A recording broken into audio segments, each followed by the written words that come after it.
All right, ready? All right, we're introducing the new Palm Pre, featuring our brand new operating system called the Palm WebOS.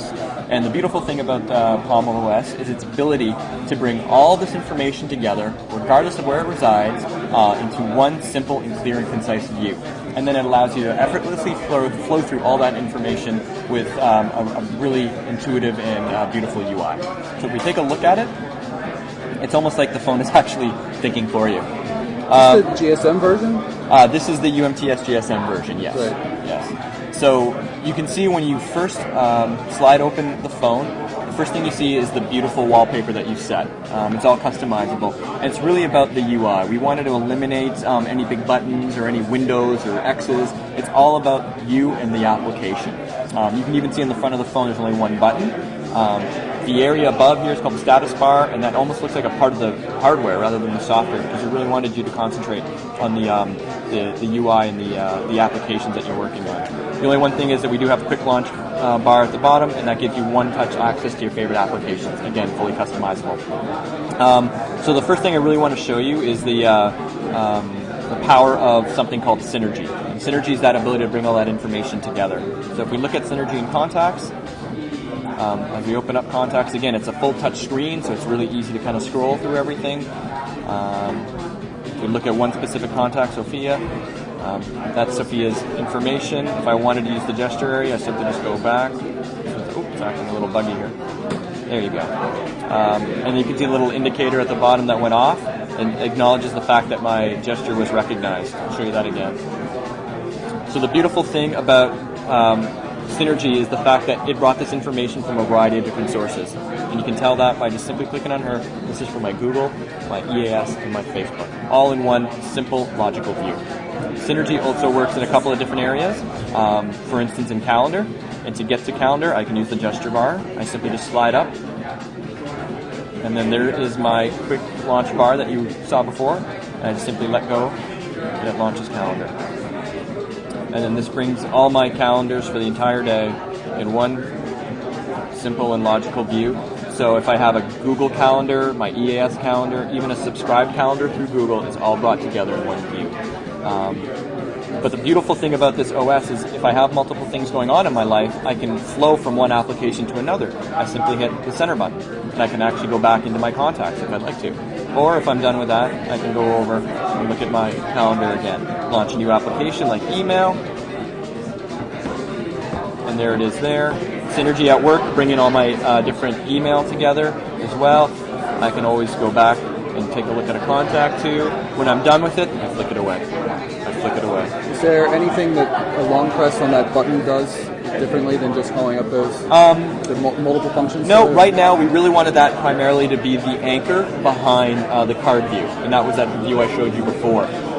So at this moment, that's its only function, and we really wanted people to have that as their anchor. Like I use it all the time to just get context of what I'm working on. So that's Synergy at work in a few different ways, just to show you some cool email stuff.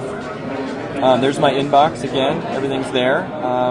If I want to start a new email, again, the UI is very clean. You only have that one button there to start a new application. I can write whatever I wanted to. But the beautiful thing about what we've done here in the mobile space is the fact that this is now a card. And if I want to refer to something else, I just go to another card. So I simply hit the card view, go back to my inbox, read something, like the Golf Channel here. If there's something there that's kind of cool I want to tell my buddy about, I can go back to that email. There's no saving drafts or anything like that. Again, it's a really easy way to flow from one activity to another, right? And if I'm done with that, I flick it away. Done with that, I flick it away. So it's a very powerful UI. A couple of other things if you want to see. The downside to being so connected is the fact that people know where you are now. Okay, so here's a perfect example. I have a little notification here down in the corner. This indicates that I have a meeting of some sort. But as you notice, it's not so obtrusive that it prevented me from doing whatever I was doing. Whenever I feel like acting on it, I can act on it. I simply click on it, and there's a little reminder that I have a meeting, and then I can see what that meeting is all about, and it goes automatically into my missed reminders. When I'm done, I can clear all, and flick it away. Yeah, so notifications is very powerful.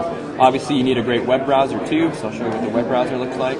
Oh, did I show you the launcher? I don't think I showed you the launcher fit gesture. If you want, all right. So the other thing I want to show you is universal search, which is an opportunity to use the keyboard as an input to really find anything very quickly and concisely. So if I just type the letter S, it automatically brings up anything on the device that starts with the letter S, specifically any applications like sounds or screen lock. If I put SP, it goes, well, you know what? Maybe you're looking for a contact, so it brings up my buddy Spartacus. But you know what I'm actually looking for is some information on Spain, and specifically the tomato fights that they have here.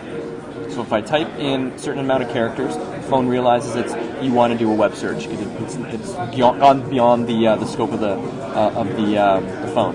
So I I'll put in fight as well. Again, very easy to use the keyboard. I'm a bad typer and I can still type pretty accurately. You click on Google, it automatically slides open our web browser and does the Google search for you. And there it is, the first one right there. And I can click on that. You can see how beautiful our web browser is, very fast as well.